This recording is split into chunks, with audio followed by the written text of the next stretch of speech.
Where does your life truly begin? Was it the moment you were born, gasping your first breath of air? Was it at conception, when a single cell carried the potential for your existence? Or perhaps it began earlier, when your parents met, or even earlier still, when their own parents passed down the spark of life. What if your life didn't truly begin at any of these moments? What if the story of your existence stretches back not just years, but millennia, billions of years even? Imagine for a moment your being is part of an unbroken chain, an eternal cycle that began not with you or your ancestors, but at the very dawn of the cosmos itself. Every atom that forms you has its own ancient origin. The oxygen in your lungs, the carbon in your cells, the iron in your blood, they were all forged in the cores of stars that lived and died long before the earth even existed. You are not just alive. You are a living expression of the universe, billions of years in the making. Today, we're embarking on a journey, one that transcends human lifetimes and stretches beyond our earthly understanding. Together, we'll trace this unbroken chain backward from the spark of your existence to the very beginning of time itself. Before we dive in, take a moment to subscribe to our channel. If you're ready to explore the mysteries of life, consciousness, and the cosmos, join us as we uncover your infinite connection to the universe. Because to understand where your life truly began, we must go far beyond what we think we know. We must look to the stars, to the infinite, and to the origins of everything. Let's take a step back. If life is a story, where does your chapter truly begin? Some might say it starts with a single moment, the instant a sperm cell meets an egg, setting in motion the complex biology that leads to a human life. But is that really the beginning? To answer that, we'd need to rewind even further. Before you were born, your parents carried the building blocks of your existence within them, their own reproductive cells, shaped by the genes passed down from their parents. And those genes were handed down by generations stretching back thousands, even millions of years, through countless ancestors whose lives shaped the path that led to you. But why stop there? Go further back, before humans, before mammals, before even the first single-celled organisms. Your story began in the oceans, in the tiny spark of life that emerged billions of years ago when simple molecules first combined to form the precursors of life. That spark wasn't random. It was the result of the universe's unrelenting drive to transform and evolve, guided by forces stretching back to the beginning of time. Yet we've created an illusion that we stand separate from this process, above it somehow. We've convinced ourselves that our consciousness, our technology, our cities place us outside of nature rather than within it. This artificial boundary between human and nature may be our most dangerous delusion. Think about it. The very brain that conceives of itself as separate from nature is itself a product of nature, shaped by billions of years of evolution.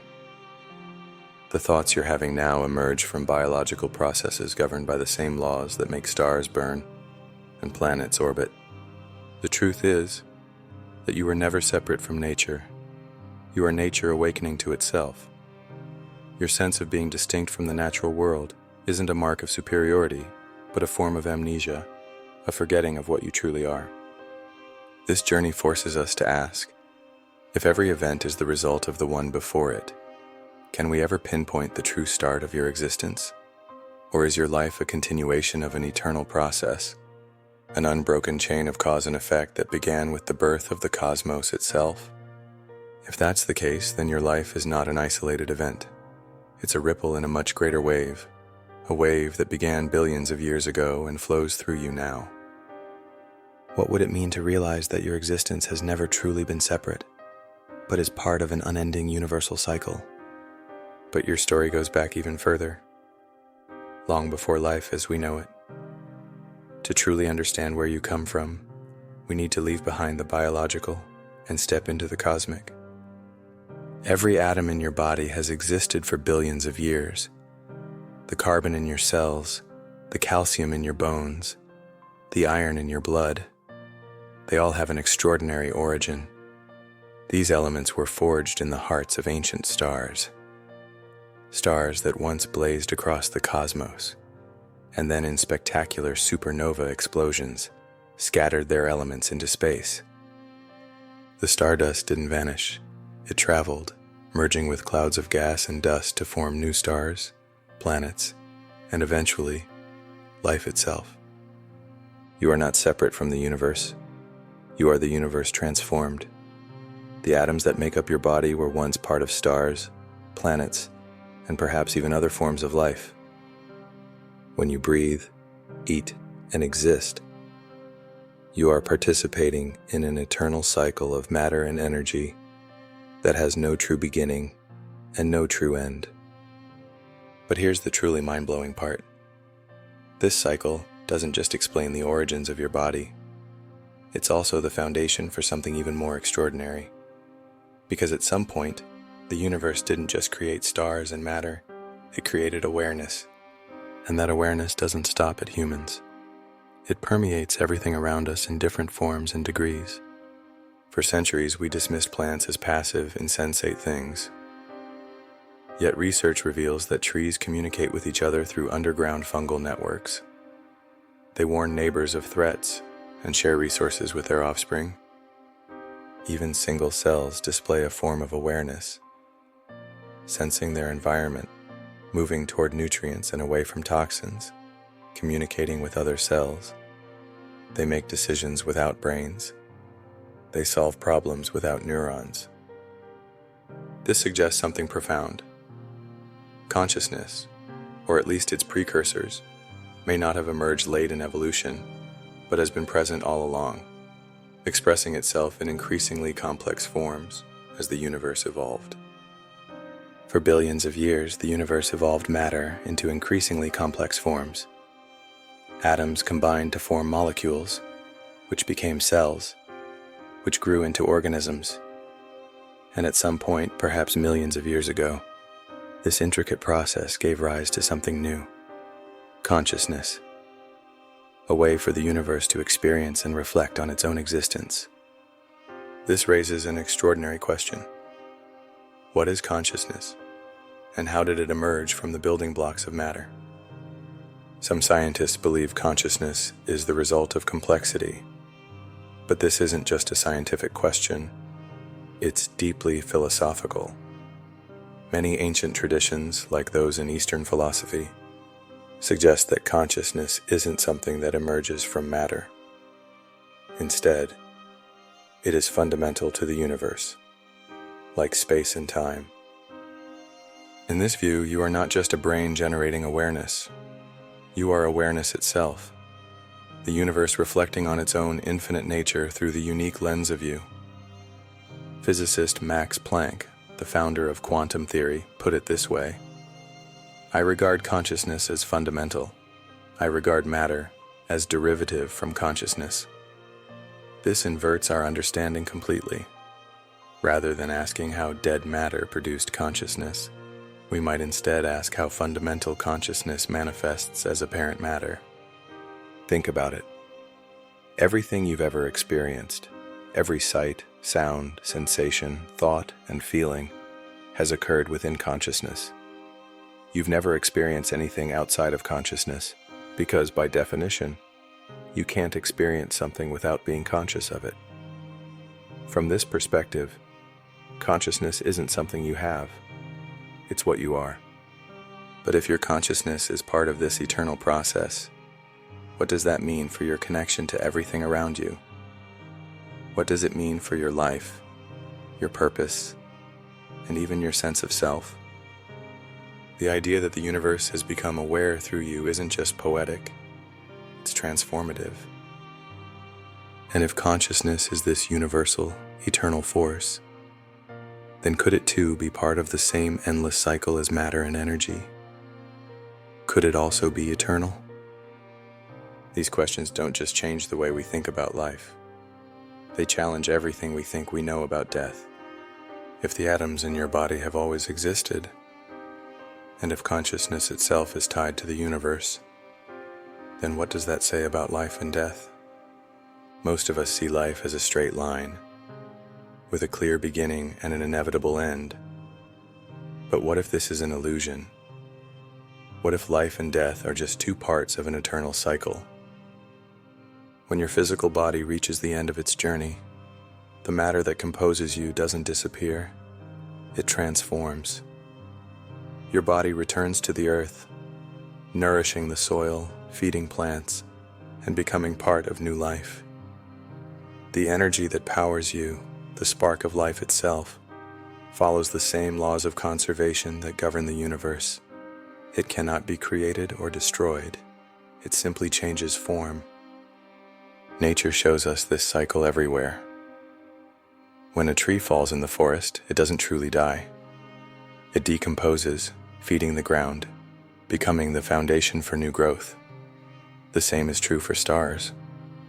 When a star reaches the end of its life, it spreads its elements across the galaxy, creating the building blocks for new stars, planets, and eventually, life. The idea of a true beginning and a true end is a construct of the human mind. In reality, everything is interconnected and everything transforms. Death is not the opposite of life. It is a part of life, a moment of transition in an eternal flow. So what does this mean for you? It means that you are not a fleeting moment in time. You are part of something infinite. The same energy that forms the stars, the oceans, and the trees flows through you. And when this chapter of your existence ends, it will flow into something new. And if we can see that life has no true beginning or end, then where does this story take us? It takes us back to where everything began. Or so we think. So where does it all begin? To answer that, we have to go back to the most famous origin story. About 13.8 billion years ago, the universe as we know it emerged from a single point of infinite density, a singularity. In an instant, it expanded outward, giving rise to the space, time, matter, and energy that form the cosmos. Everything you see around you, the stars, planets, and even you, can be traced back to that one moment. But here's where it gets even more fascinating. The Big Bang didn't create matter or energy. It simply transformed what was already there into new forms. According to the laws of physics, matter and energy cannot be created or destroyed. They can only change states. This means that everything in the universe today, the galaxies, the atoms in your body, even the thoughts in your mind, was present in some form at the very beginning. Now let's take this one step further. If matter and energy are eternal, could the Big Bang have been just one chapter in an infinite story? Some scientists propose that our universe is part of a larger multiverse, a vast system of countless universes, each with its own cycles of birth, transformation, and death. In this view, the Big Bang wasn't the beginning, but a transition, a moment of change in a universe that has always existed. And what about before the Big Bang? Quantum physics suggests that even the vacuum of nothingness is filled with energy, constantly bubbling with quantum fluctuations. Could these fluctuations have sparked the birth of our universe? And if so, what sparked them? This brings us back to the ultimate question. Is there ever truly a beginning? Or are beginnings and endings simply the way our minds make sense of something infinite and eternal? The answers may elude us, but one thing is clear. You are part of this story. The true awakening comes when we recognize that our perceived superiority and separation from nature is actually our greatest blindness. We are not above nature. We are nature. We have never been separate from it, and we can never truly be separate from it. This recognition is the true superiority, not dominance over nature, but conscious unity with it. When we awaken to our true nature as expressions of the universe itself, something profound happens. Fear dissolves, compassion emerges, and we begin to live in alignment with the greater whole of which we are a part. What we've explored together is more than a history of the cosmos. It's the story of you. You've always existed, not in the same form, not with the same consciousness, but as part of an eternal process of transformation. And now you have a choice. What will you do with your brief, beautiful moment of awareness in this cosmic cycle? How will you honor the fact that you are not separate from the universe? If this journey has inspired you, take a moment to reflect on it. Share your thoughts in the comments. What resonated with you? How does it feel to see yourself as part of something so vast and eternal? Let's spark a conversation about the wonder of existence. And if you want to keep exploring life's biggest questions and diving into the mysteries of the universe, make sure to like this video and subscribe to our channel. Together, we'll keep uncovering the truths that connect us all. Don't stop here. There's always more to discover. The journey never truly ends. It's only just beginning.